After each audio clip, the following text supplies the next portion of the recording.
Welcome to Asia Outlook. I'm Melody and I'm here to report the top stories from around Asia.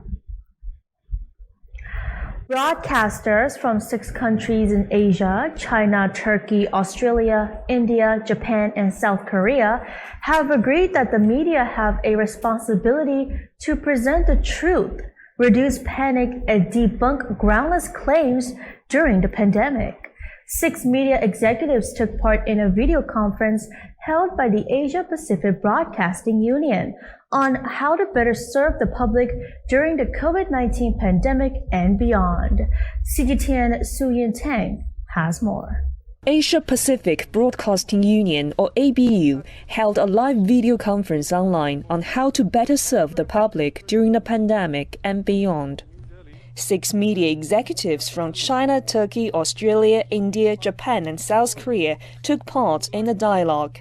ABU Vice President Sun Yusheng said amid the challenges brought by the pandemic, delivering a responsible voice to the international community through objective and fair reports is the key to refuting groundless claims. Sun is also a member of the China Media Group's editorial board. I agree with you that information must be true, accurate, objective, and fair. This is directly related to the survival of the entire media industry and our credibility. This is also our responsibility.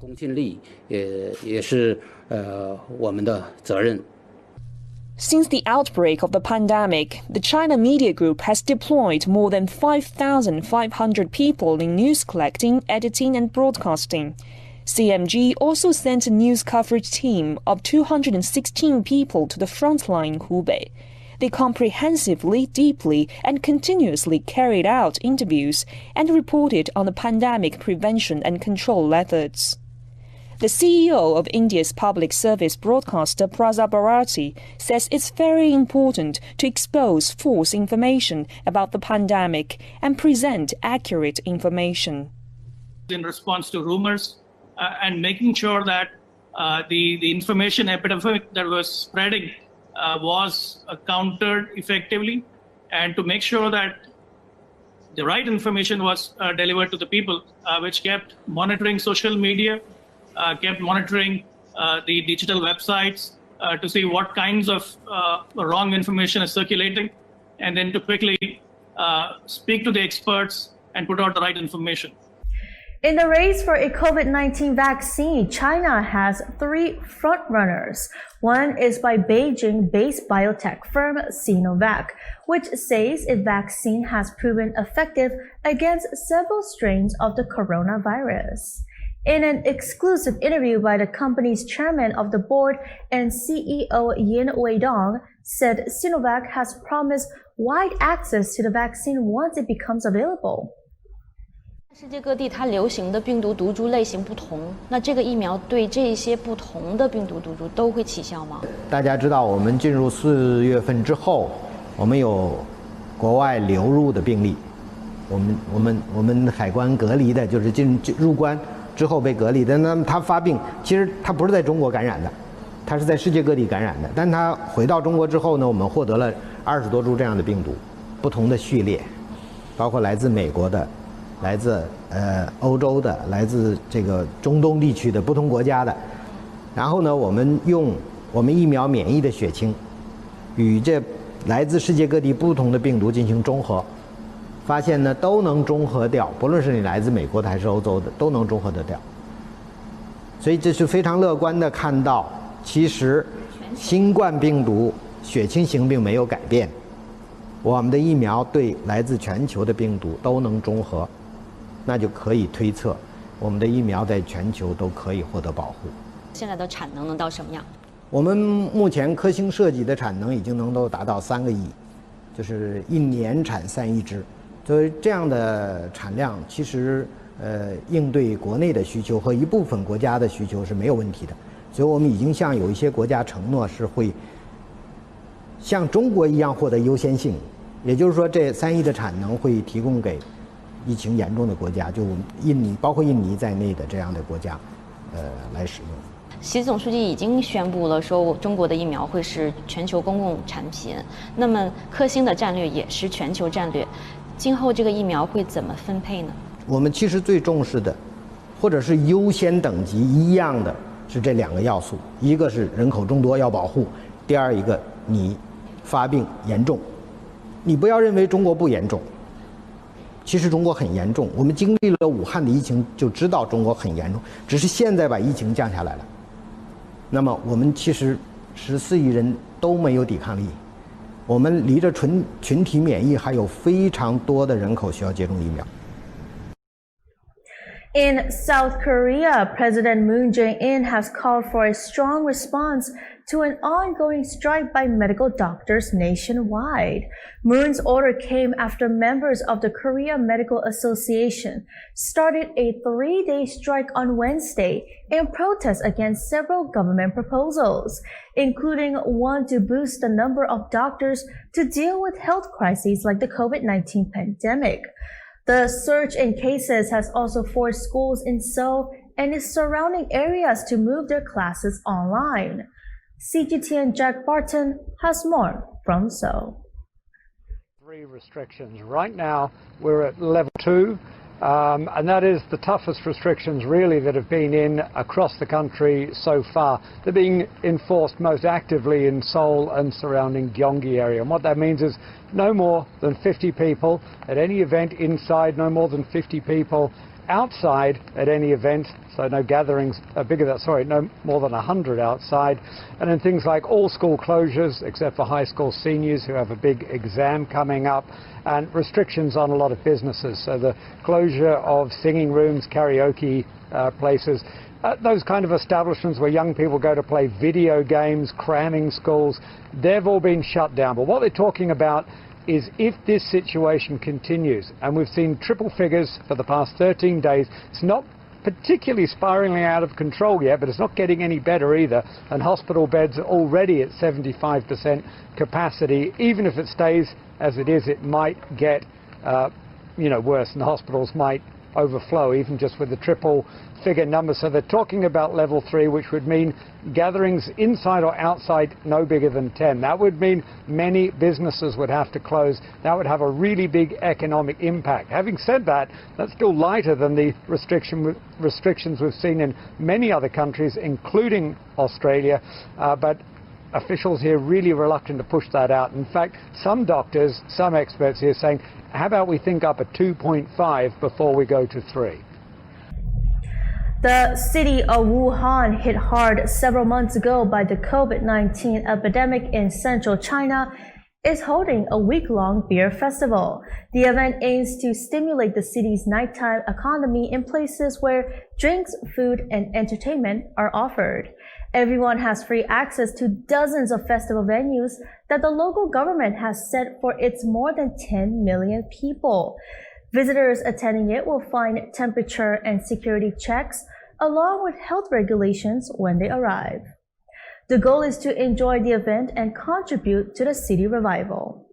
CGTN Zhao Jingshan has more on this event from Wuhan. Visitors attending the beer festival in Wuhan will find temperature and security checks along with health regulations when they arrive.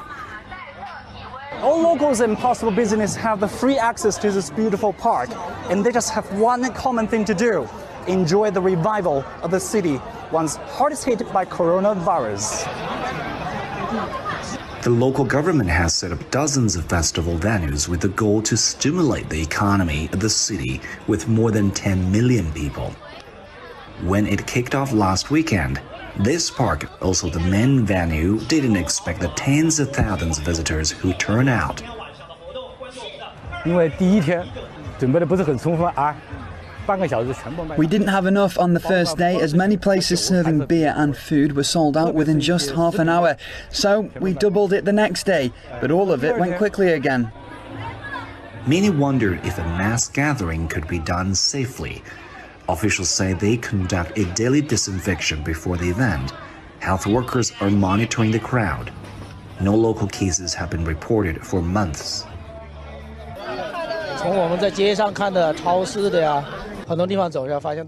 You know, we are now walking the city. Everybody appears to have put those fears aside. since this beer festival happening, I feel like it's a great opportunity to tell the people in other cities in China, say Wuhan is fine, and we are definitely fine, doing it well. The event also provides opportunities for many local businesses, especially those featuring agriculture products in the district. They organized an hour-long live streaming here and helped boost our sales, which went quite well.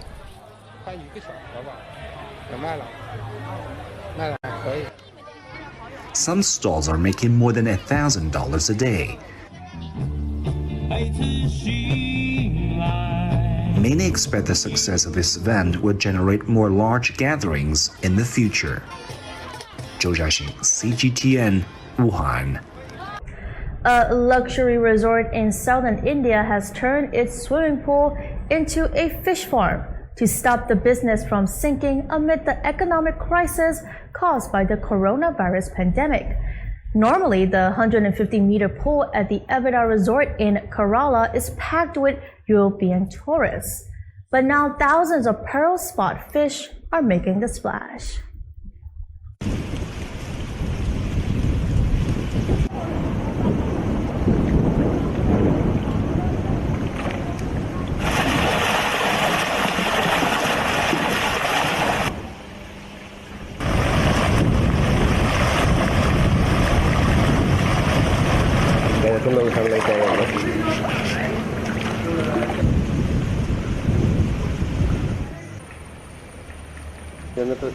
To keep ourselves busy and sustain ourselves, we had to think of some different ideas of how to keep ourselves engaged.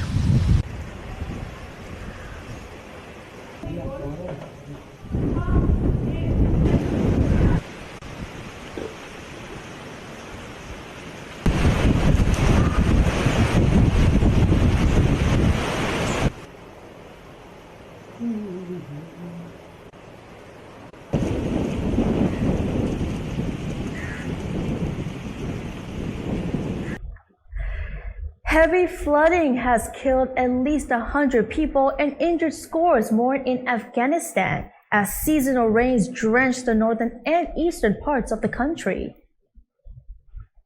Officials say the number of casualties could rise. Rescue teams are still working to locate people buried under destroyed houses. Water has inundated the city of Charika in northern Parwan province. The health ministry said a local hospital was partially destroyed and many of the injured were being transferred to the capital, Kabul.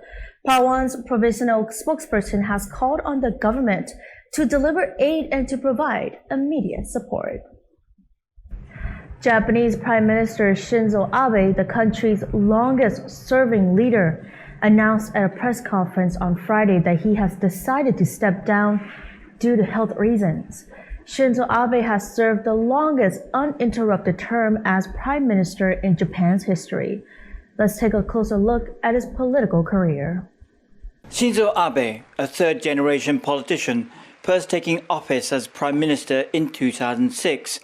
Abe is the first Japanese government leader born after the Second World War. During his first term, scandals surrounded his cabinet. Support rate dropped as low as 28%, and the ruling Liberal Democratic Party, or the LDP, suffered a major loss in the upper house election in 2007. He resigned soon after, citing poor health and saying his presence was hindering the passage of essential bills. He was blamed for creating the so-called revolving door of prime ministers, 6 leaders in 6 years, until his second term began in 2012. Ironically, he had since become the longest-serving prime minister in Japanese history. Experts say the reform of multi-seat electoral districts and changes to campaign finance rules weakened the traditional factional influences in the LDP. Abe secured an unchallenged leadership in the ruling party. He gained public support with promises of an economic recovery. The so-called Abenomics was based on 3 arrows of monetary easing, fiscal stimulus and structural reforms. The public was desperate to crawl out of the prolonged deflation from the earthquake and tsunami that devastated the eastern coast of Japan. Corporate sentiments improved and Nikkei stock average made a steady recovery, more than doubling to over 23,000 in 2020 since he began his second term, despite inertia from the 2008 global recession.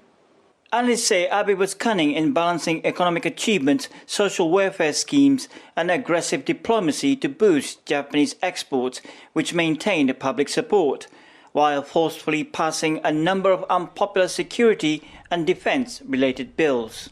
Tens of thousands have taken to the streets demanding him to step down. There was an anti-nuclear power demonstrations in 2014, followed a year later by protests over so-called war legislations in 2015, and favoritism scandal in 2018. But despite these, he managed to win in elections and maintaining a clear majority in both the upper and lower houses.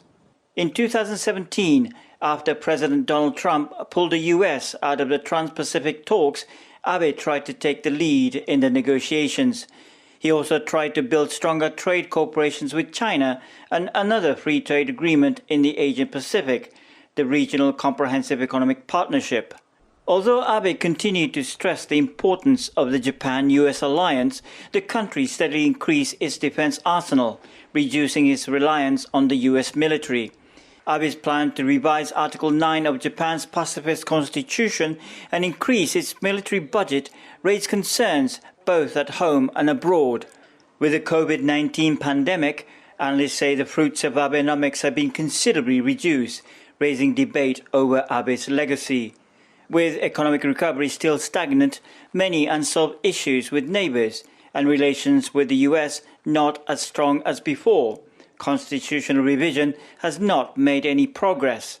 Japanese media say with all these challenges, Abe's successor might be drawing the short straw. Terence Teoshima, CGTN, Tokyo. Stay with us as we bring you more news on Asia Outlook.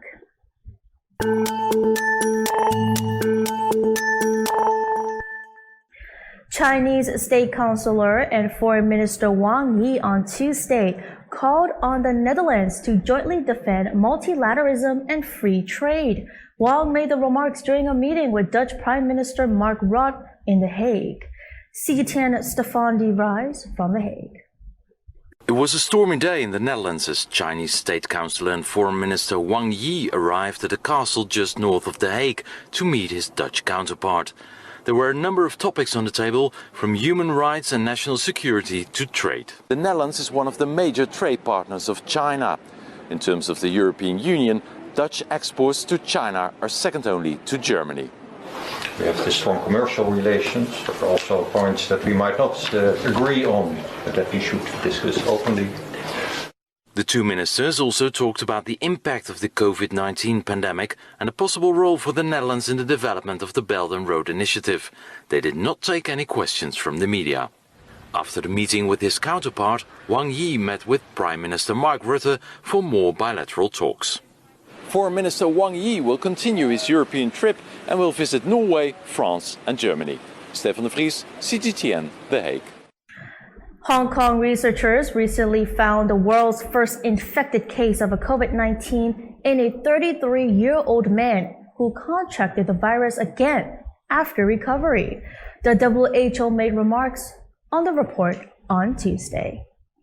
This is clear documentation. So we've had anecdotal reports every now and then of people who've tested negative then tested positive, and it hasn't been clear up until this case whether that was simply a problem with testing or whether people were getting infected a second time. Other important thing to note is the numbers are very, very small. So this is one documented case in over 23 million, and we will probably see other documented cases. But it seems to be not a regular event. We would have seen many more cases. But it's very important to understand what this means in terms of immunity.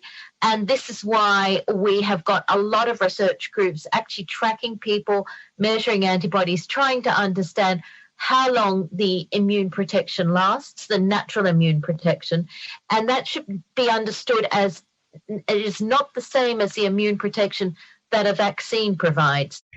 Chinese Foreign Minister Wang Yi is in Norway to discuss the coronavirus pandemic, the UN Security Council's agenda, and a free trade agreement. It's the third stop on his 5-country Europe tour. It's also his first overseas trip since the start of the pandemic. Wang Yi has already stopped in Italy and the Netherlands and will head on to France next before wrapping up his tour in Germany. CGTN Isabel Ewing has more from Oslo.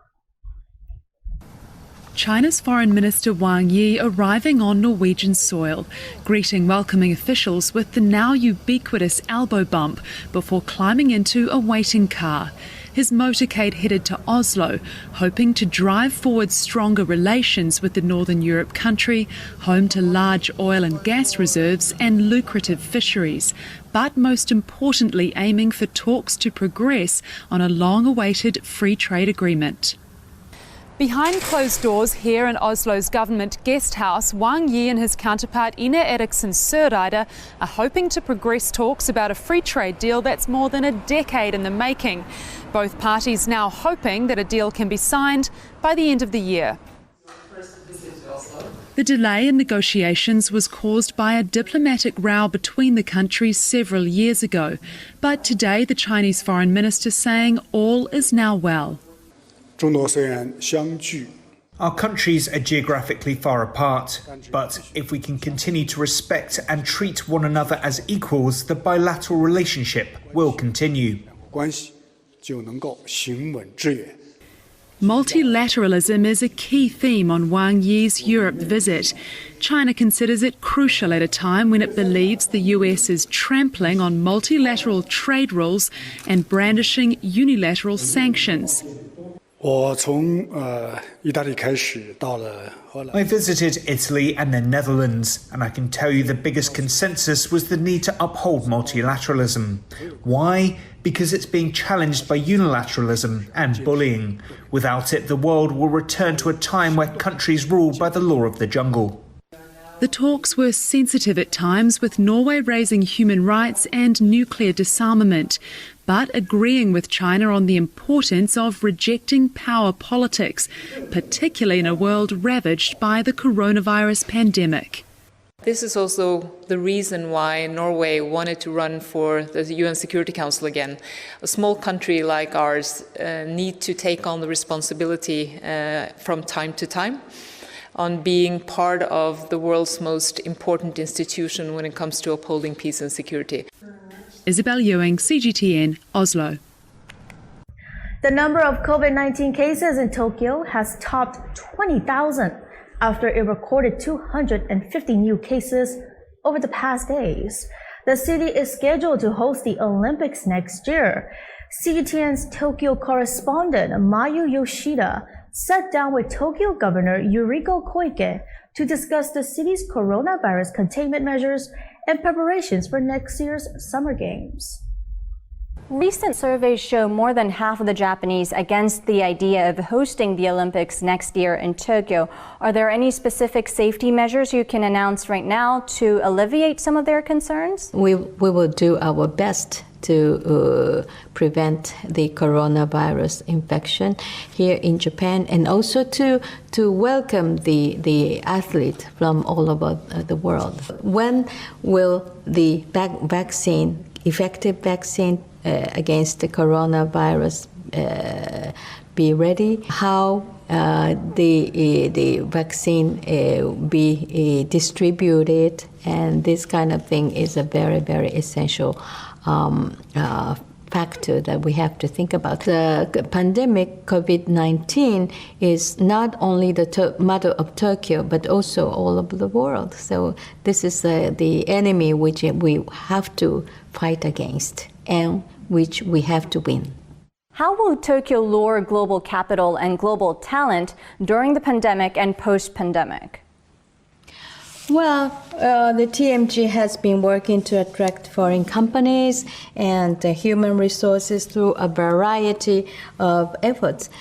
For instance, we will continue to improve the business and living environment to attract highly skilled financial professionals, which will play a key role in our growth as a global financial hub. Also, we are ready to provide financial one-stop support service and developing international schools, and also providing multilingual medical services are prepared, and we are waiting for those highly skilled financial person.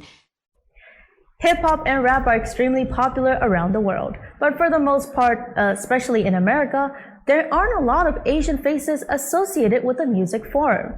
Check out one Chinese-American artist in San Francisco creating some buzz with his own particular flavor. One more time. One part hip-hop. Mama had to struggle just to raise me. One part food. Put it on my brace, B. And plenty of dashes of satirical fun. Welcome back to another episode of Chow Can Cook. It's a recipe that's gone viral for rapper Charles Yen, also known as chow mein. Most of the time, my goal is I want to make people laugh and smile. I feel like hip-hop is an art form where, you're able to provide your own perspective and talk a little bit about, where you're from and who you are. That includes material that's a hybrid of Chinese and English, which he labels Chinglish. I'm stunting like Jack Ma, my chain from Alibaba. 我说的话听得到吗？你不要 none of this drama. 25-year-old Yen is half Chinese and half Vietnamese and was born in Salinas, California. His interest in food stems from helping out at his grandmother's restaurant as a child, memories he details in his song Mooncakes.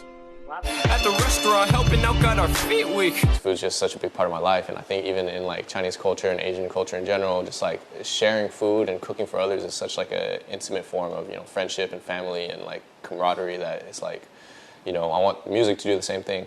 Well, up till now, we've heard a lot of talking from Chow mein about food, but can he really walk the walk? I guess walk the walk, that's right. What are you cooking here? I got some hong sao rou, some Chinese red braised pork belly. All right, let me give that a try. Let me give you some. This has been braising for maybe like an hour now, so I hope it's tender enough.